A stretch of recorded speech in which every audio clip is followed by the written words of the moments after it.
All right, are we ready? Yeah, I think we're ready.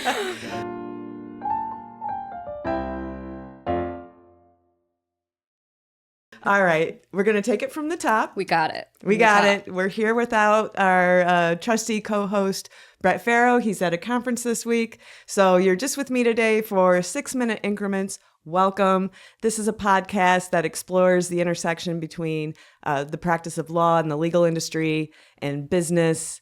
And today, marketing. I have with me today Jen Wise with Focus. Hi. And Jen, why don't you tell everybody a little bit about yourself? So I have been with Focus for about 2.5 years, and I do a lot of the website management, logos, swag, kind of everything. A little bit of this, a little bit of that, kind of some sales stuff. It really varies. It's fun. It's a good time. What do you think is maybe interesting or unique about marketing legal services as opposed to marketing t-shirts or a dentist's office or something like that? It's definitely the timeline.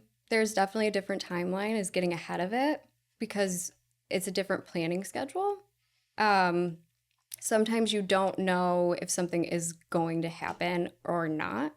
So I think getting ahead of the game is always important in the legal field. Yeah.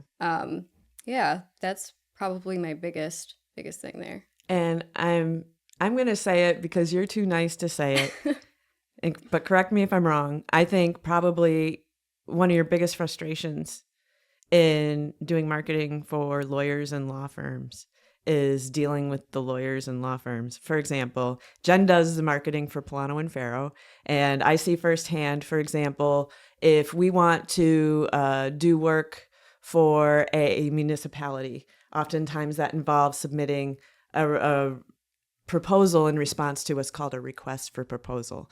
And so all of these things need to be gathered, the biographies of and experiences and qualifications of the attorneys, our, work that we've done in the past that shows that we're qualified for the work we're proposing for, what our proposed fee schedule would be, et cetera, et cetera. There's a lot that goes into a proposal. Yeah. I know that falls to you. Yeah. And I see firsthand it's like herding cats. Yeah. Yeah. So talk to me a little bit about that and how you manage it. And we're in a safe space here, so you can be brutally honest. It's not as bad as it was, I think, when I first started. Once I got the hang of it, it was great. But it is definitely, it's a lot of paperwork. So you have to get the identified paperwork from each attorney. Mm-hmm. And that's the hardest part because sometimes they don't even, they don't have the information that goes in there. So then I have to reach out to different departments.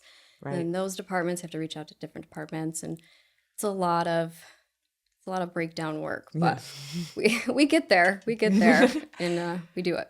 I know that you also go to trade shows. Yes.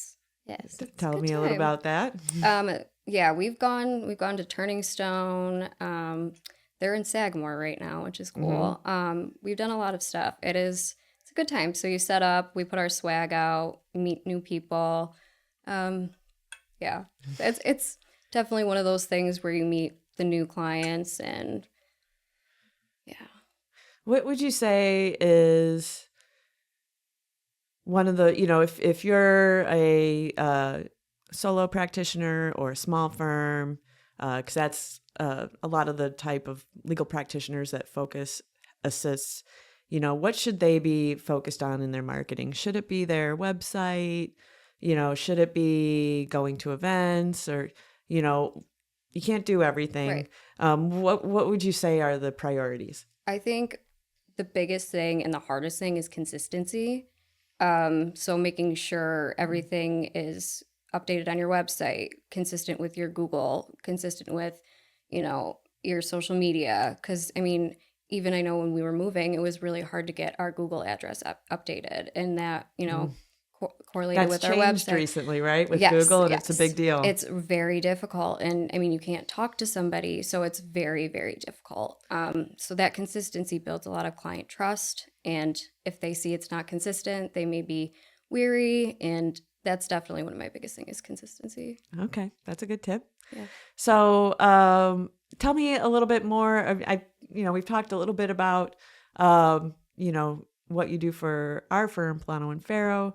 What are some other things that you do for either Focus practice management itself or for Focus's other clients? So for Focus, I really have been, working on building Focus as it is, and it's kind of fun. We've been reconstructing, targeting, medical practices, and along with the law firms. So it's been kind of nice to just, work with the restructuring of Focus. Oh, cool. Yeah. Very good. Yeah. Well, I wanted to talk about an exciting thing that you're helping our firm do, Polano and Farrow. So it's National Photography and Pets Month. And for those of you who don't know me personally, I love animals. I love pets, especially rescue dogs. I've had rescue dogs my whole adult life. I have 2 right now. But we are having, since it's both photography and Pets Month, we are going to have a contest for Polano and Farrow clients or 6-minute Increments fans. Anybody can participate. Can you tell us a little bit more about the contest and how people can enter and what they can win? Yes. So last year we did have this just for our firm at PNF, and it went really well. Everybody loved it, and we wanted to, kind of incorporate the viewers into the podcast. So, you can go online, and it is just, we'll have a QR code right on here, so it'll just be easier. But we want to submit, the celeb shot from you guys and submit your pet with our logo. So you can either print it out or you can just request which logo you want in the form. And you can either win $50 and a swag bag. So, yes. Yeah. So if you want to enter for a chance to win $50 and a swag bag, use the QR code or, go to the link that we'll post and follow the instructions there. You're going to have some pretty stiff competition from my dogs. Yes. But I can't wait to see everybody's pets. It's going to be a lot of fun. Yes. So I think that's it for today. Yeah, that's all I got. All right. So guys, I said this last time. I'm going to say it again. Please, please, please like, subscribe, share. We would really appreciate it if you did that.